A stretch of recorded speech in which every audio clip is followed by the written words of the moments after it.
Hello. Good morning, kids, city families. Welcome to lesson number 4 for June. My name is Brandon, and I'm really glad that you are hopping online and watching this video today. From my home to your home, welcome. I hope you're having a great week, a great weekend. Is it? Boy, is it ever hot. I hope you're finding some shelter. Some heat waves going down. This is week 4 of our Get in the Mix series, and I hope you are getting in the mix of some water. You're hopping in, going to the beach, doing some different things, cooling off, because it is spicy out there. That being said, this month is all about being confident in who God made you to be.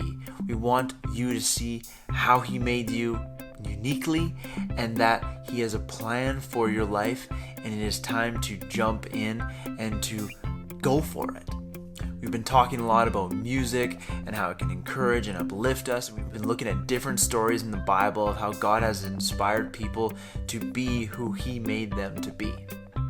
This month we are checking out, where is it? Here it is. We are checking another story in the Bible where God did an amazing thing. He did something impossible. And that's what the main idea is today, that God can do impossible things. There are many, many stories in this book that show what God has done throughout history.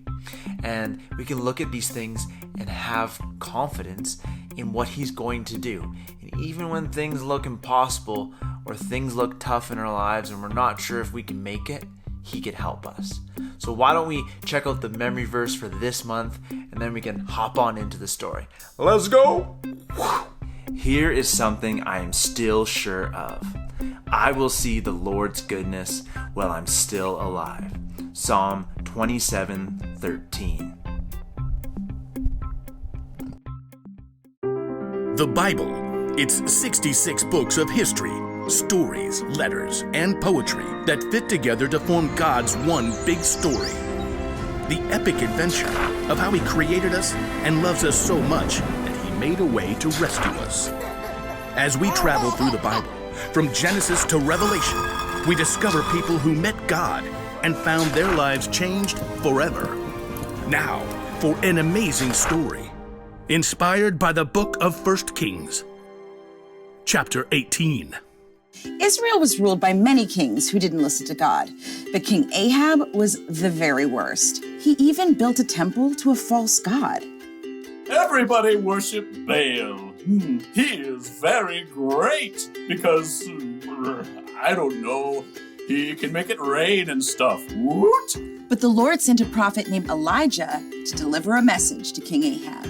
As the Lord lives, there will be neither dew nor rain in the next few years, except at my word. You pipsqueak. Baal can make it rain. Also, off with your head.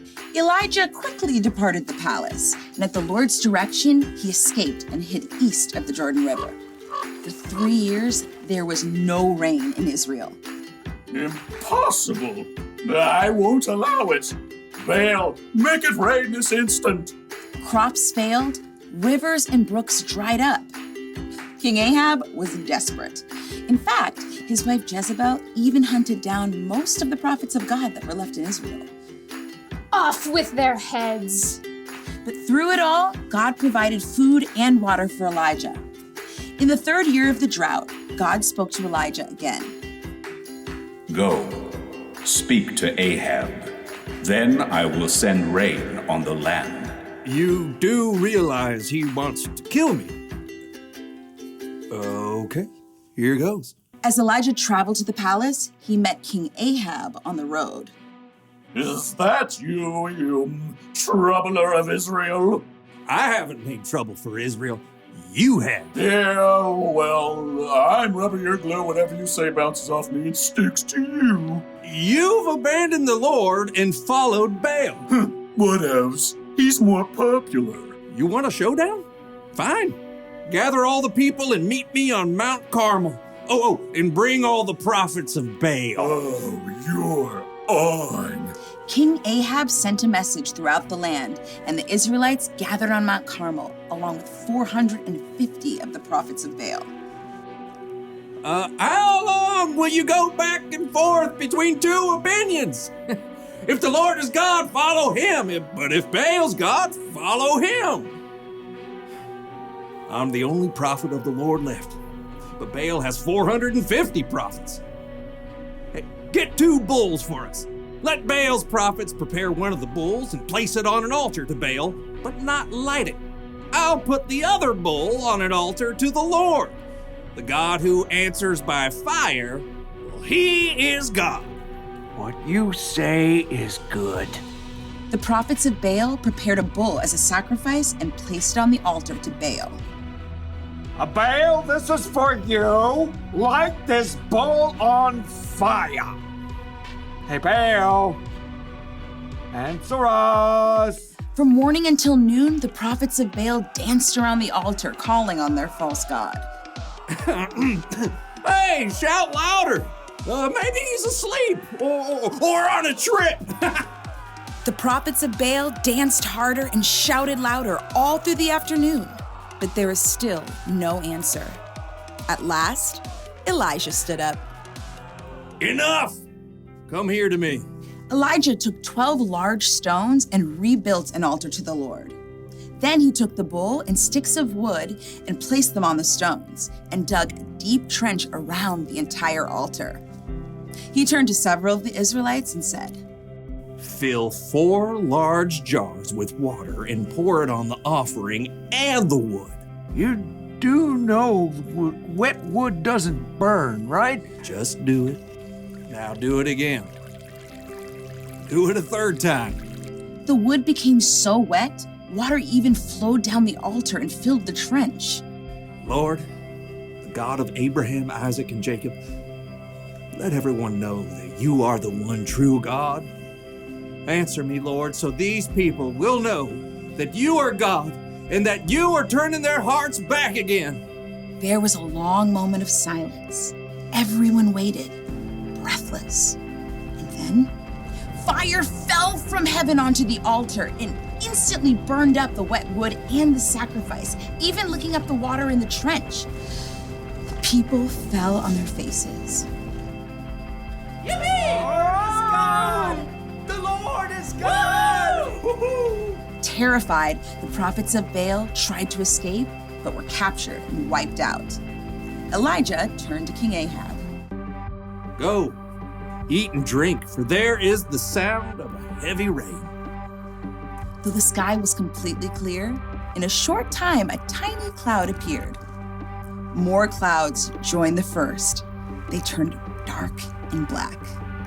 The wind rose, and fat drops of rain splattered onto the dry earth for the first time in 3 years. Filled with God's strength and joy, Elijah raced ahead of King Ahab's chariot to the city. God had done the impossible.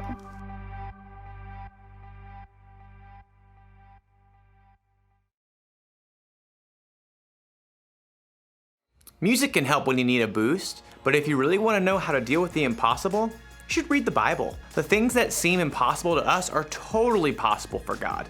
Listen, God sent fire down from heaven. He parted the Red Sea. He made the sun stand still. Jesus walked on water. He calmed a storm just by telling it to be quiet. He came back from the dead. Oh, and God created the earth, the sky, and the entire universe from nothing. God can do anything. Do you know what that means? It means that when you're having one of those days, or weeks, or months, or years, where things seem impossible, you can trust that God is still with you and that He's still in control. He can make your impossible seem small. Can you believe all that music fits onto this little thing? Doesn't seem possible. Here's the one thing to remember today. God can do the impossible, and music can inspire us along the way.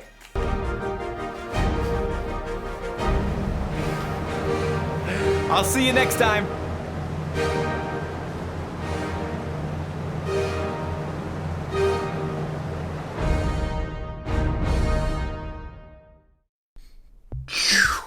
Well, I hope that you enjoyed the lesson and that you learned something. I love that story. It's so cool to see God show up like that, just bringing down the fire and showing that He is the one true God. He can really do impossible things. And I want you to remember your entire life that God is with you, that He is for you. He has a plan for your life, and that He will help you get through. You can lean on Him. You can trust Him. He has made you exactly the way He wants you to be. And He has given you skills and things that you are good at, that you can help to tell others about God and to bless people and to be kind people. And the list goes on and on and on. I hope that you have an awesome week. If you want to check out more or learn more about today's lesson, you can follow the links down below. Head on over to our website where all the daily devotionals and the lesson guide is for today's lesson. You pre-K families, there's an extra lesson on there and a coloring page as well. We're still doing services in the park, so if you want to join us in person, please sign up and come to those as well. And last but certainly not least, we are having our Get in the Mix Press Play VBS happening in July. Tell your friends, tell your family, and sign up. We hope to see you there. Anyways, I hope that you have an awesome week. Love you guys. Hope to see you soon. See you later. Bye.